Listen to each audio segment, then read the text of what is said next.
Já parou para pensar no que acontece quando um algoritmo jura que encontrou um padrão, mas na verdade ele só está olhando para puro ruído aleatório?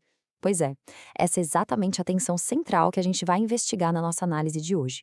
É aquele mistério clássico: será que a gente está vendo uma estrutura real de dados ou é só uma ilusão criada pelo próprio algoritmo?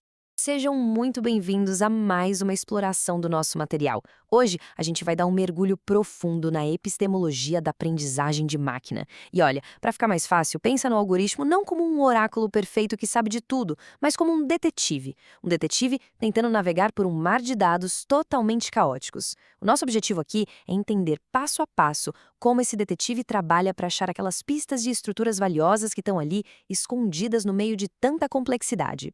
O nosso roteiro de hoje está bem direto. A gente vai passar por 5 passos. Primeiro, além da previsão. Depois, o perigo da ilusão. Aí vamos ver critérios contra índices. Em quarto lugar, as 3 lentes da validação. E para fechar com chave de ouro, a matemática da dúvida. Bora lá? Então, começando pela nossa primeira parte, além da previsão, onde a gente prioriza a compreensão ao invés daquela antecipação mecânica de sempre. Beleza, vamos mergulhar nisso. Pensa que existe um contraste gigante entre dois mundos dentro da inteligência artificial. De um lado, a gente tem aquele objetivo preditivo clássico, né? A máquina foca em estimar o que vai acontecer, calculando a probabilidade de uma saída acontecer dado um conjunto de entradas. Mas a nossa exploração de hoje foca 100% no outro lado, no lado B. Modelos descritíveis não estão nem aí para adivinhar o futuro. Eles querem mesmo entender a organização do presente. O objetivo é mapear a geometria interna dos dados, entender como as coisas se organizam ali dentro. E parando para pensar, essa é uma pergunta que vem bem antes da previsão. Antes de você tentar prever qualquer coisa, você tem que saber exatamente que tipo de estrutura geométrica ou estatística está na sua mão, certo? E tem uma citação da literatura clássica da área que, olha, acerta na mosca. Ela diz que o modelo descritivo transforma dados em estrutura e estrutura em conhecimento potencial. É muito bom isso, porque, sejamos sinceros, planilhas gigantes e cheias de números, sem nenhum rótulo, raramente fazem algum sentido para a gente. Então, a modelagem descritiva entra como uma ferramenta de pura descoberta científica. Ela puxa dali as regras, os clusters e os padrões, que a olho nu seriam só um monte de pontos espalhados e confusos. É literalmente tirar ordem do caos. Mas como você já deve imaginar, toda investigação tem suas armadilhas. E é por isso que a gente entra agora na seção 2, o perigo da ilusão. Vamos ver como esses algoritmos podem ser, na verdade, detetives bem enviesados. Imagina só a seguinte situação que ilustra muito bem esse perigo. Você tem um monte de pontos gerados de um jeito totalmente uniforme. Puro ruído, zero agrupamentos naturais ali. Mesmo assim, se você jogar um algoritmo tipo Camins ali no meio e pedir para ele achar 3 grupos, adivinha?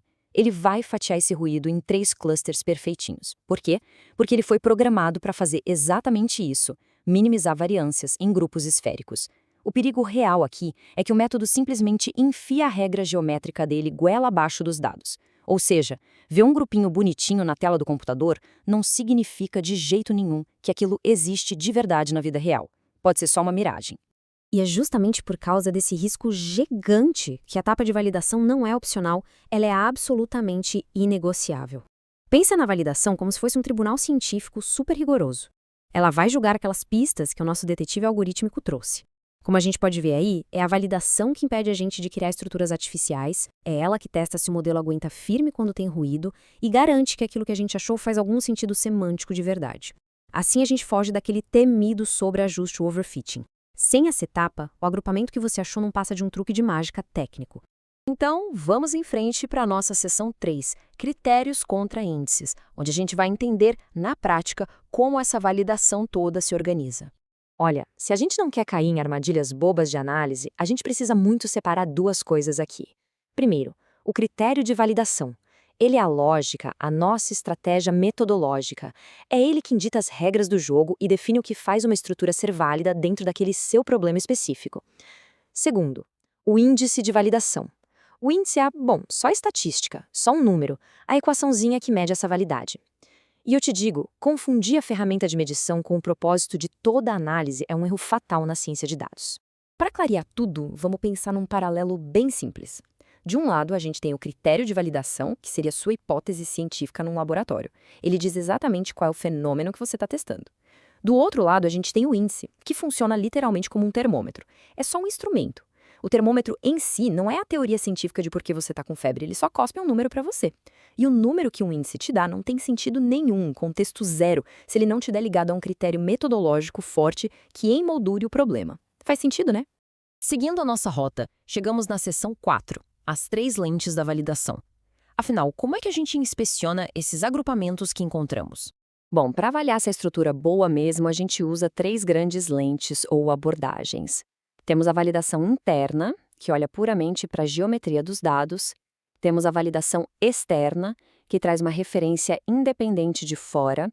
E temos a validação relativa, que serve basicamente para comparar e ranquear diferentes soluções de algoritmos para ver qual se sai melhor. Olhando mais de perto, essa validação interna entra em cena quando a gente está tateando no escuro, num cenário totalmente exploratório. Ela só se importa com a estrutura dos dados em si e vai medir basicamente 2 coisas: a coesão, ou seja, quão grudadinhos os pontos de um mesmo grupo estão, e a separação, que é a distância entre os grupos diferentes. O Gap Statistic é um exemplo clássico que a gente usa aqui. O que ele faz é comparar como seus dados estão espalhados na vida real com o que aconteceria se fosse tudo uma bagunça aleatória sem grupo nenhum. Já a lente externa muda o jogo completamente. Aqui, você pega a estrutura que o seu modelo criou e bate ela de frente com um padrão de fora, uma referência independente, tipo rótulos que especialistas já criaram antes, sabe? A gente usa índices super famosos como o índice de Rand ou o Jacquard para medir exatamente isso. Eles vão lá e contam quantos pares o algoritmo agrupou do jeito certinho, igualzinho à taxonomia que a ciência já conhecia. É como conferir o gabarito de uma prova. E aí a gente tem a validação relativa, que quebra um galho gigante quando você não tem um gabarito externo e não tem certeza de nada. O que ela faz é pegar várias versões ou gerações de um algoritmo e colocar para brigar entre si. Pensa naquele problema clássico. Qual é o número ideal de clusters? É 3? É 5? O critério relativo avalia e ranqueia as opções concorrentes para achar o tal do ponto de equilíbrio. O objetivo é proteger a sua análise, para não ficar simples demais perdendo detalhes, mas também não virar uma farofa hiperfragmentada que não serve para nada. E assim a gente chega na etapa final e talvez a mais profunda da nossa exploração de hoje, a matemática da dúvida. Sabe o que esse 0 enorme aí na tela significa? Ele é exatamente o número de notas de corte universais que existem para validar agrupamentos. 0. Nenhuma. É super normal a gente querer um número mágico, né? Uma notinha de aprovação fácil para dizer que está tudo validado. Mas a verdade nua e crua é que a teoria por trás desses modelos não engole isso. Tudo, absolutamente tudo, depende. Depende de quantos dados você tem, do tamanho da amostra, do método, do formato da distribuição. Um valor que parece fantástico num certo tipo de dado pode ser um desastre completo em outro. Não tem regra de ouro. Tá, mas e aí? Se não tem nota de corte, como a gente sai dessa? Bom, a gente pega essa dúvida toda e transforma em matemática, usando inferência. A receita de bolo é mais ou menos essa. Primeiro, você cria uma hipótese nula, dizendo que, na verdade, não existe cluster nenhum ali. Segundo, você roda simulações pesadas para criar dados totalmente sem estrutura, só ruído. Terceiro, você obriga o seu algoritmo a tentar agrupar esse ruído. E quarto, que é o pulo do gato. Você pega a pontuação que deu nos seus dados originais e compara com as pontuações dessas simulações caóticas. Então, um cluster só é válido não porque ele tirou uma nota alta no vazio, mas sim porque ele provou estatisticamente que é muito improvável de ser só uma obra do acaso. É aqui que cai a ficha mais importante de hoje. A gente tem que colocar na cabeça que esses índices numéricos de validação são, na verdade, variáveis aleatórias. Eles flutuam, eles sobem e descem o tempo todo. Eles vão variar por causa de uma mudança na amostra, por causa de um ruído bobo, ou até, pasmem, por causa do número aleatório que o computador escolheu para inicializar o processo de manhã. Então, quando você olha para um índice, você tem que pensar nele dentro da probabilidade, da estatística. Não dá para olhar para ele como uma sentença definitiva e imutável. E para a gente fechar, agora que a gente já entende todo esse rigor que a modelagem descritiva exige, a gente tem que sempre olhar para a tela do computador com um olhar super crítico. Quando a gente vê aqueles gráficos de dados separadinhos, com umas cores lindas na nossa frente, a gente precisa se perguntar: essas estruturas são realmente um desenho da natureza que eu acabei de desvendar? Ou eu só estou olhando para as regras do algoritmo que foram socadas à força no meio do ruído? A validação estruturada é exatamente a fronteira entre fazer uma descoberta científica de verdade e cair numa ilusão matemática. Fica aí o convite para você sempre questionar o que está escondido nos seus dados. Combinado? Muito obrigado por acompanhar essa análise e até a próxima exploração.